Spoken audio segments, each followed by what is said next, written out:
Hello students, this Abhishek here और स्वागत आपका हमारे चैनल स्टडी क्लास पे।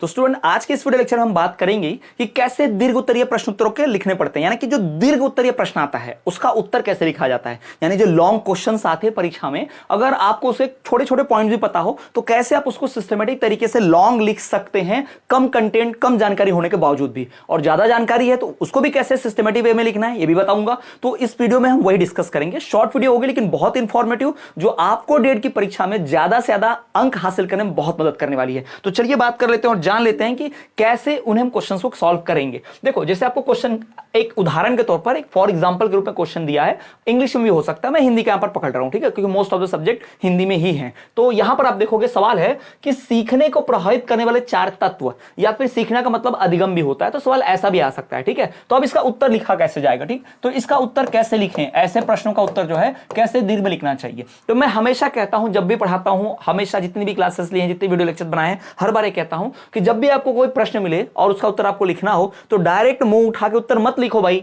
पहले उसमें थ्योरी लिखो, पहले उसमें 1-2 लाइन का इंट्रोडक्शन दो। जैसे कि सीखने को प्रभावित करने वाले 4 तत्व लिखिए। तो हम यहां क्या लिख सकते हैं थ्योरी में कि सीखने को अधिगम को प्रभावित करने वाले कई तत्व, या अधिगम को प्रभावित करने के लिए कई तत्व जिम्मेदार होते हैं। ऐसा आप लिखो कि भाई सीखने को प्रभावित करने के लिए कई तत्व जो होते हैं जिम्मेदार होते हैं। ऐसा लिखो भाई, सीखने को प्रभावित करने वाले कई तत्व होते हैं, है ना, कई तत्व होते हैं। सीखने को प्रभावित करने वाले कई तत्व होते हैं, उनमें से कुछ तत्व, है ना, कई करने वाले कई तत्व होते हैं। ऐसा आप लिख सकते हो, सीखने को प्रभावित करने वाले कई तत्व होते हैं, ठीक है, कई तत्व होते हैं। ऐसा लिखो, जरूरी है कि मैं ऐसा लिख रहा हूं, है ना। या आप लिख सकते थे कि अधिगम कई तत्वों से प्रभावित होता है, ऐसा भी आप लिख सकते थे। फिर पूर्ण विराम देखिए, उनमें से कुछ तत्व निम्नलिखित दिए जा रहे हैं, उनमें से कुछ तत्व, या उनमें से कुछ तत्व, या फिर आप लिख दो उनमें से प्रमुख तत्व, है ना, उनमें से कुछ तत्व या फिर प्रमुख तत्व जो है नीचे दिए जा रहे हैं या निम्नलिखित दिए जा रहे हैं। नीचे मत लिखना, निम्नलिखित लिखोगे ज्यादा बेटर दिखेगा, ठीक है। नीचे लिखोगे तो भी कोई गलत नहीं है, वो लिख सकते हो, पर ये ज्यादा फॉर्मल शब्द है। तो निम्नलिखित दिए जा रहे हैं कुछ तत्व, उनमें से देखो, सीखने को प्रभावित करने के लिए कई सारी चीजें हैं, यानी कई सारे ऐसे टॉपिक्स हैं जिनसे अधिगम या सीखना प्रभावित होता है, लेकिन उनमें से कुछ जो प्रमुख तत्व है, उनमें से कुछ तत्व, कुछ प्रमुख तत्व निम्नलिखित दिए जा रहे हैं, दिए गए हैं, ठीक है, ऐसा कुछ दिया गया है। क्लियर? अब इतना आपकी थ्योरी हो गई, है ना। अब आप लिखो तत्व नंबर 1। अब आप लिखो यहां पर भाई तत्व नंबर 1, है ना। पहले तो आप लिखोगे भाई वातावरण, है ना, वातावरण, अधिगम का वातावरण, ये बड़ा इंपॉर्टेंट है, ठीक। इसको आप लिखो। तो आपने ये पॉइंट लगा दिया, अब इस पॉइंट के अंदर आपको थ्योरी लिखनी है।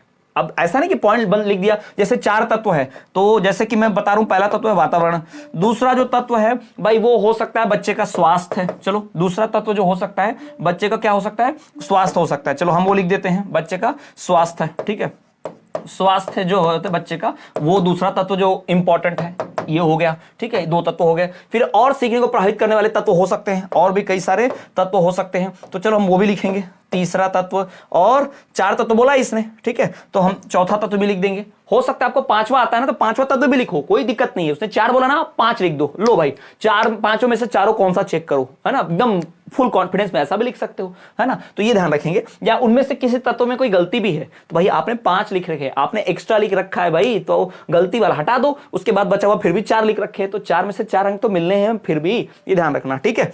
तो इस प्रकार से आप लिखेंगे। जैसे आपने लिख दिया स्वास्थ्य, आपने लिख दिया कि वातावरण, आपने लिख दिया कि भाई बुद्धि, आपने लिख दिया अनुवांशिकता, आपने लिख दिया कि वो किस परिवार से बिलोंग करता है ना, विद्यालय का वातावरण, कुछ भी आप लिखो, परिवार या उसकी मित्र मंडली, कुछ भी आप लिख सकते हो, बच्चे का जिज्ञासा, बच्चे का रुचि, ऐसे सारे टॉपिक्स है भाई, कितने सारे तत्व हैं जिससे अधिगम प्रभावित होता है, तो ऐसे लिखो। पर जब एक लिखो तो उसमें थ्योरी भी लिखना पड़ेगा 3-4 लाइन की, कि वातावरण जो है बच्चे के अधिगम में एक प्रमुख प्रभाव डालता है ना, वातावरण जो है, वातावरण, अब जो भी टॉपिक लिखोगे आप भाई वो अधिगम पर प्रभाव तो डालेगा, तभी तो आपने लिखा है। तो हर एक लाइन में कॉमन, एक टॉपिक में कॉमन लाइन कर दो कि वातावरण जो है अधिगम को प्रभावित करने में, अधिगम को प्रभावित करने में महत्वपूर्ण भूमिका निभाता है। वातावरण जो है अधिगम को प्रभावित करने में, अधिगम को प्रभावित करने में महत्वपूर्ण भूमिका निभाता है ना,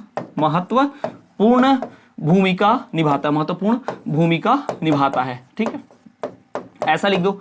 महत्वपूर्ण भूमिका निभाता है। ठीक है, ठीक है, इससे बच्चा जो है एक सही वातावरण में सही तरीके से सीख सकता है। ऐसा कुछ थ्योरी लिखो ना भाई, ऐसा 2-3 लाइन की थ्योरी लिखो। फिर जब आप आओगे स्वास्थ्य पर, तो एक अच्छा स्वास्थ्य बच्चे को सीखने में मददगार होता है। बच्चे में अगर स्वास्थ्य संबंधी समस्याएं हैं तो उससे अधिगम में बाधा आ सकती है। इस प्रकार की 2 लाइन की थ्योरी लिखो। तो ऐसे ही उत्तर लिखना है, याद रखिएगा, ऐसे ही दीर्घ उत्तर प्रश्नों का सही से आंसर आपको लिखना है, ये ध्यान रखिएगा। ठीक है, ऐसे ही आप इनको उत्तर लिखेंगे तब आपको पूरे में से पूरे नंबर मिलेंगे। भाई कौन है जो आपको पूरे में से पूरे नंबर नहीं देगा ऐसा लिखने पर? तो आपको ऐसा लिखना है, ध्यान रखिएगा। और ये जो मैंने यहां पर बताया, इसमें से तो भाई मतलब आप मन से बहुत सारी चीजें बना सकते हो, और आप कई सारे क्वेश्चन जब पढ़ने बैठते हो नोट्स से, प्रश्न उत्तर से, तो इतना थ्योरी रटने की जरूरत है ही नहीं भाई। सिंपल सी बातें हैं, ये पॉइंट्स, मेन पॉइंट्स को याद रखो, और फिर उन पॉइंट्स की थ्योरी जो आपने पढ़ रखी है, समझ रखी है वीडियो लेक्चर देख के, उनको अपने शब्दों में थोड़ा लिखो, अपनी भाषा में लिखो। अपनी भाषा मतलब तुम्हारी भाषा कुछ बिहारी होगी, भोजपुरी होगी, तो भोजपुरी मत लिखाना। तुम्हारी भाषा मतलब तुम्हारे शब्दों में लिख के आना। ठीक है, जरूरी किताब की भाषा लिखी जाए। और वैसे किताब की भाषा लिखने से पूरे नंबर नहीं मिलते, क्योंकि किताबी भाषा अगर सब लिखते,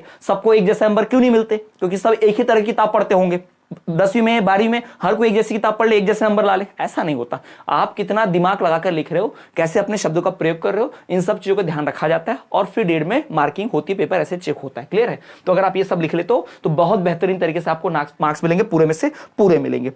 ठीक है स्टूडेंट्स, अब मैं आपको बताना चाहूंगा, हमने अपना एक टारगेट कोर्स जो है लॉन्च किया है। 30 डेज का हमारे टारगेट कोर्स होने वाला है। ये हमारा जो टारगेट कोर्स होने वाला है, ये 30 दिनों के लिए मात्र डिजाइन किया गया है। यानी कि परीक्षा में अब से 30 दिन रह गए हैं, तो 30 दिनों के अंदर जो छात्र अभी तक तैयारी नहीं कर पाए, मतलब अभी तक जिस छात्र ने फुल कोर्स नहीं खरीदा होगा हमारा, जिस छात्र ने क्रैश कोर्स नहीं खरीदा होगा, पिछड़ गया होगा, जिसे वो चीजें अफोर्ड नहीं कर पाए, तो हमने कम कीमत पर लॉन्च किया है। और ये हमारा शॉर्ट टर्म कोर्स होने वाला है। ये जो हमारा कोर्स होगा, ये सिर्फ परीक्षा तक वैलिड होगा, यानी जब तक परीक्षा चलेगी तब तक इससे पढ़ाई की जा सकती है। तो ये शॉर्ट टर्म कोर्स होगा हमारा। प्रथम वर्ष के लिए लॉन्च किया हमने, द्वितीय वर्ष के लिए पूरा कोर्स लॉन्च कर रखा है। ये हमारे आने वाली परीक्षा के लिए बहुत बेहतरीन है। इसमें भाई आपको notes, PYQs, guest question answers, ये सब कुछ मिल जाएगा बहुत बेहतरीन तरीके से। आप हमारे ऐप में जाकर देख सकते हैं। इस वीडियो का डिस्क्रिप्शन हमारे ऐप की लिंक है, ऐप डाउनलोड करके वहां से आप डायरेक्ट कोर्स परचेस कर सकते हो। वहां पे 30 डेज का आपको टारगेट गेस्ट, जी हाँ, 30 डेज का हमारा टारगेट कोर्स आपको वहां पर नजर आ जाएगा। इस कोर्स को आप जरूर परचेस करें। ये उन छात्रों के लिए जिन्होंने अभी तक कोई तैयारी नहीं की, कोई कंटेंट नहीं, जिनके पास कुछ उन्होंने कुछ परचेस नहीं किया, तो उनके लिए बेहतरीन है। यह आखिरी मौका है